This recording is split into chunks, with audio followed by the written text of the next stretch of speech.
Ang iba pang naipatayo ni Solomon. Ikawalong kabanata. Pagkatapos ng 20 taong pagpapatayo ni Solomon ng templo ng Panginoon at ng kanyang palasyo, muli niyang ipinatayo ang mga bayan na ibinigay sa kanya ni Hiram at pinatirhan sa mga Israelita. Ito rin ang panahong nilusob ni Solomon at inagaw ang Hamat-Zoba. Ipinatayo rin niyang muli ang Tadmor na nasa disyerto at ang mga lungsod sa Hamat na pinaglalagyan ng kanyang mga pangangailangan. Pinatibay niya ang itaas at ilalim na bahagi ng Bet-Horon. Pinaligiran niya ito ng mga pader at pinalagyan ng pintuan na may mga kandado. Ganito rin ang ginawa niya sa Baalat at sa iba pang mga lungsod, na lagayan ng kanyang mga pangangailangan, mga karwahe, at mga kabayo. Ipinatayo niya ang lahat ng gusto niyang ipatayo sa Jerusalem, Lebanon, at sa lahat ng lupaing sakop niya. May mga tao pang naiwan sa Israel na hindi mga Israelita.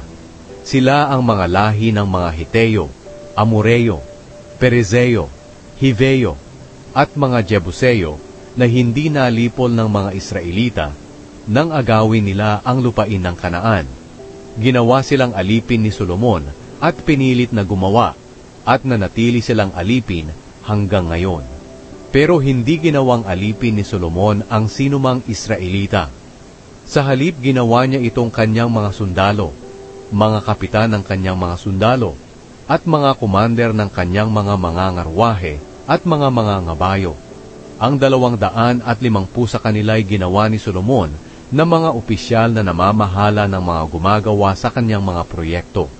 Nang matapos na ang palasyo na ipinagawa ni Solomon para sa kanyang asawa na anak ng Faraon, inilipat niya ang kanyang asawa roon mula sa lungsod ni David.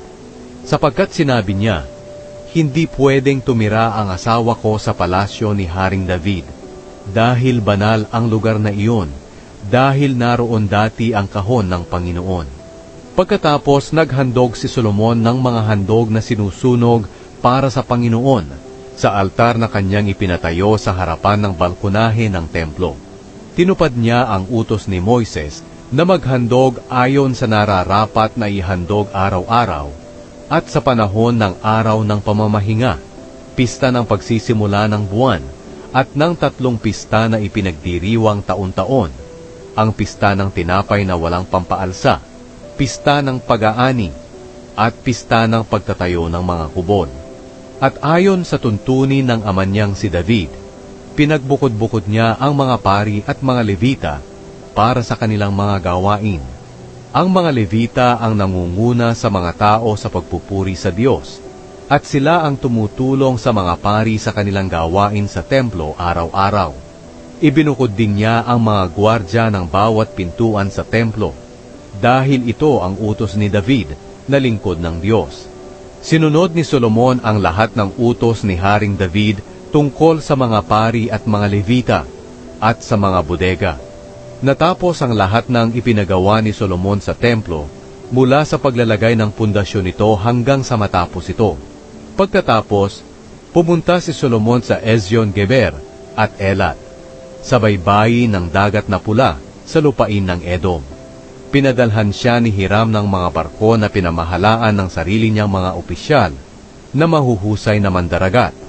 Naglakbay sila kasama ng mga tauhan ni Solomon papuntang Ophir. At sa pagbalik nila, may dala silang mga 16 na toneladang ginto at dinala nila ito kay Haring Solomon.